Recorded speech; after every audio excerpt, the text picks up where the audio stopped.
Hello and welcome to another Wineword Italy review. Today I'm going to be doing a kind of magical mystery tour. I'm going to look at 3 wines, all from Archipelago Muratori. Now this particular producer consists of 4 separate and very distinctive wine estates. The emphasis on all 4 wineries, each area produces only on site, is to make production as natural as possible.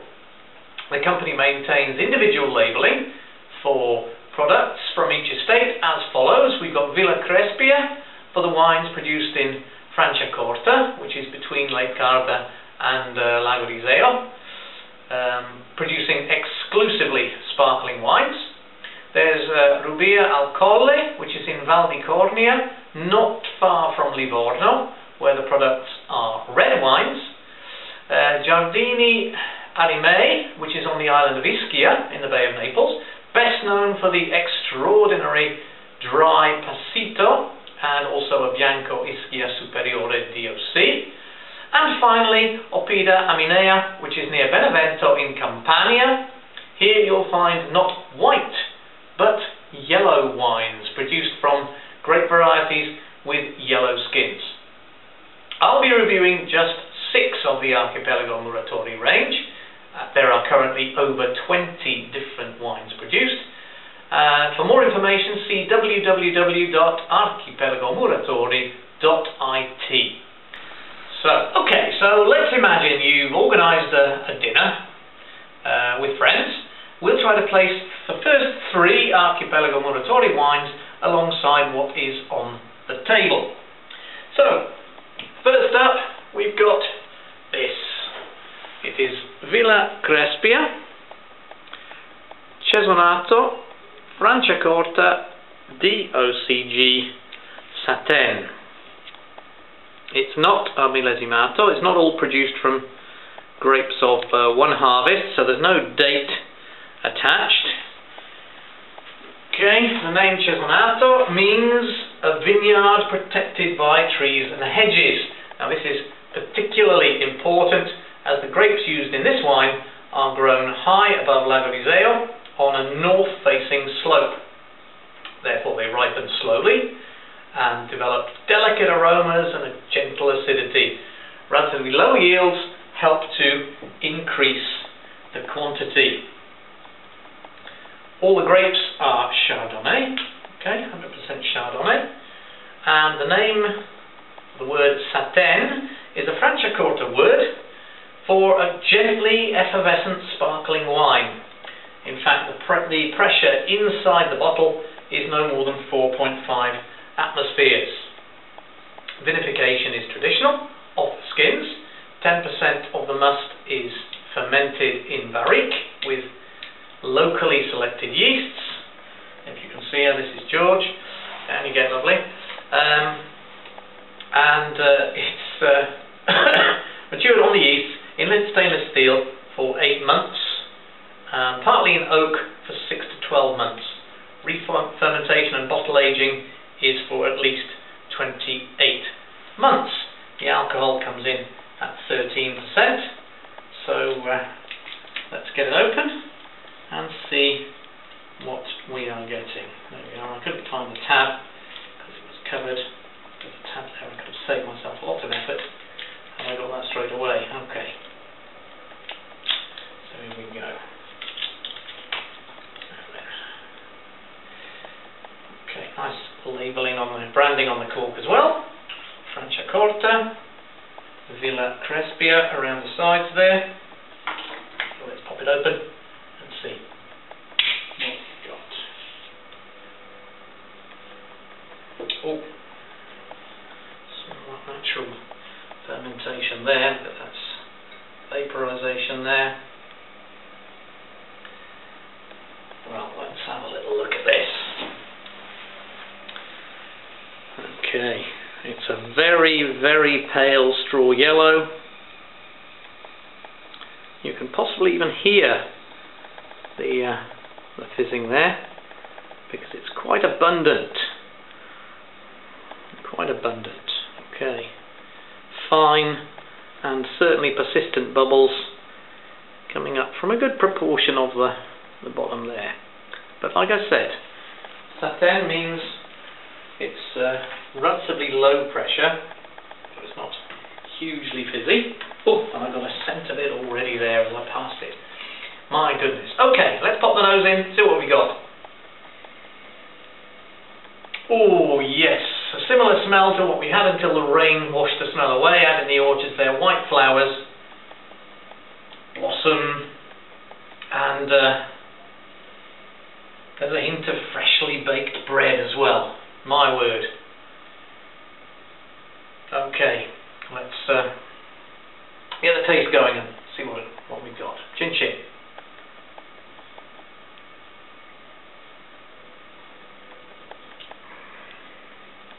Oh, that is so fruity. Sometimes you have a Chardonnay and it's, you know, the dryness takes everything away, but this has been beautifully blended. My goodness.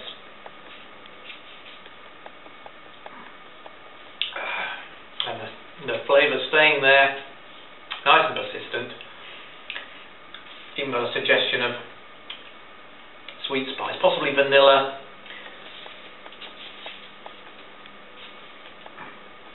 And just a hint of honey, maybe acacia honey, coming in there. Very, very nice indeed. And totally clean taste. My goodness. It's a wonderful bottle.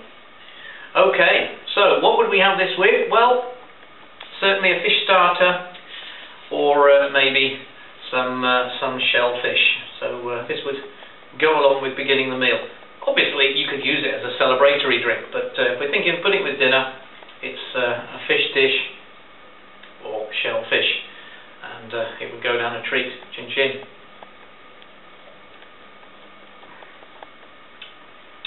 I could drink more than a drop of this. Now then, you've had your starter, delicious fish, with a drop of the Cesonato, Cin-cin, and we're thinking of moving on a little. Let's move on to the Pelike. Okay, this is a Fiano Sannio DOC 2010 in this case. The grapes are 100% Fiano, and they're grown in Sannio near Benevento. I've got a student who comes from Avellino, and he's always talking about the Fiano. This will be my first tasting ever, so I'm quite looking forward to it. Okay, climate in this area is characterized by harsh winters and very hot summers. The vineyards are at about 400 meters above sea level, and the name Pelike refers to a wine amphora used in ceremonies during the Greek and Etruscan period. So it's got a link to wine in that way, the amphora being the wine carrier. Let's have a go. Okay, let's see what we're getting. Let's open it. Okay. Wow, very delicate. Okay, cold maturation on the skins is followed by traditional white vinification off the skins. Fermentation is in steel, and maturation is for 5 months on yeasts in oak casks. It is then bottle aged for at least a further 3 months. Alcohol comes in at about 13%. So let's pop it in the glass and see what we get. Remembering what I said about the wines from this area, they are yellow rather than white. Let's have a look at that. This is no exception. Don't know if we've got enough light here today, but that's a nice bright yellowish colour. There are golden reflections in there where it's coming off the surface. It's a simply delightful colour. Okay, so there's no exaggeration when you say really these wines are yellow. And let's get the nose in and see what we've got. Oh, goodness gracious me. Ripe tropical fruit. From the colour I thought, well, what are we going to get there? Not very much, but I've got ripe tropical fruit. I've got a hint of mineral there.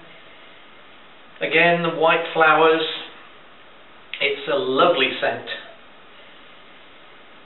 Oh, right, I just have to say I can't wait to get the taste going. Cin-cin, see what we're getting in the taste.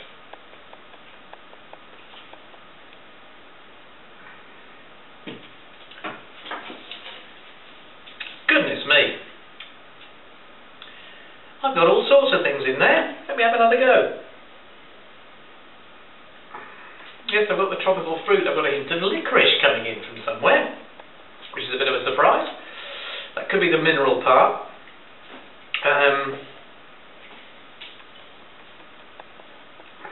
Nice, light, fruity, flowery. But it's the tropical fruit end that's really, really interesting there. That's marvellous.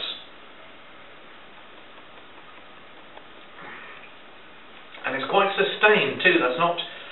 The colour, the consistency of it suggests something light, but my goodness, that really lasts. And I am told, and this is not me inventing here, I am told that because of its consistency and its flavour, it will sustain itself quite well alongside a white meat dish, maybe a white meat pasta, chicken or lean pork with a delicate creamy sauce, something like that. So with your first course, you've had your starter, and your first course, why not put a glass of this alongside a white meat pasta dish and really enjoy it. Cin-cin, I'm very, very pleased with this.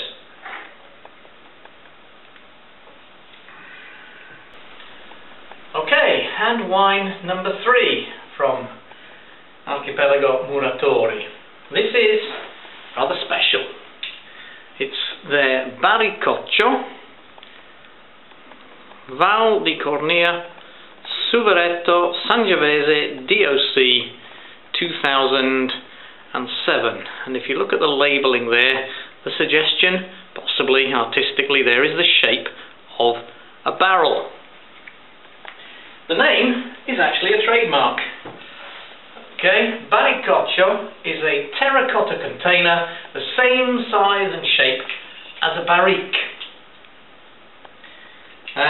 What's the point? Well, the idea is that wine comes from vines. Vines grow from a clay soil or a clayey soil, and then if you store them in and mature them in clay, it's just continuing the same story. This is in particular the only Sangiovese Suveretto DOC produced from 90% Sangiovese and 10% Ciliegiolo.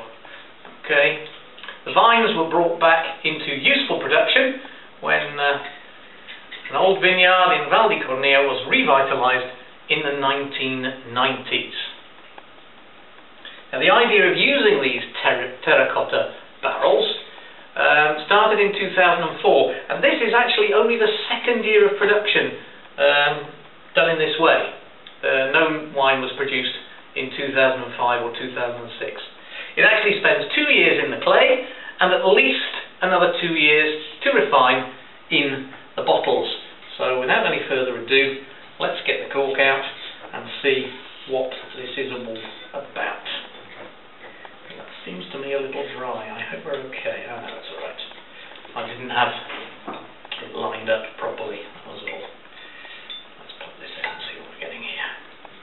There she comes. Oh, a little bit dry. It does seem a little on the dry side, I have to say. How does it split on here? There we go.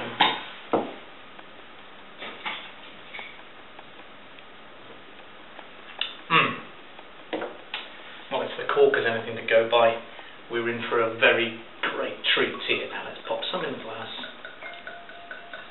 and think about it. There we go. Let's get the colour first of all. Now, it's a Sangiovese. It's 5 years old, but look at the colour. It suggests a wine that's probably a bit younger than that. It's still got that bright ruby essence, rather than what would be a more sort of garnety red for a wine, equivalent wine matured in barrels for 2 years. so the colour definitely different. Now, what about the nose? We're not going to get the warmth of the barrel, we're not going to get those spicy or smoky hints. Let's see what we do get. Oh yes, ripe cherries straight away. Woodland floor aromas, that autumnal scent. The rich leaf, smell of the leaves. It's altogether lighter. There's no warm spices coming in there at all, because obviously it hasn't been in contact with wood, so it hasn't absorbed anything from the oak. So let's get a taste going and see how it goes down. Cin-cin.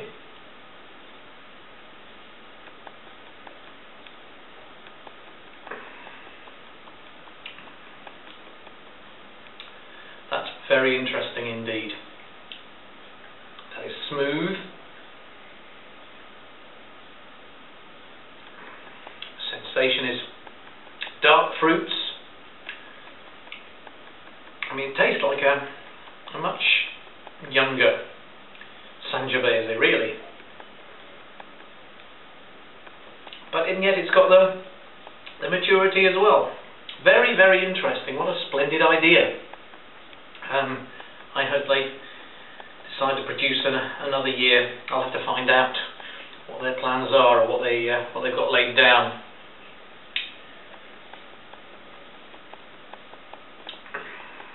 Yes, that's fruit. The alcohol going quite well up the glass there. What does it come in at? It's 13%, so it's not overpoweringly strong. And with our Archipelago Muratori dinner, we would put that with a nice piece of steak, or a very, very good, well-cooked grill. That's splendid, splendid wine. So there we are, wine number 3 from Archipelago Muratori. It is their Barricoccio, Val di Cornia, Suveretto, Sangiovese DOC, in this case 2007.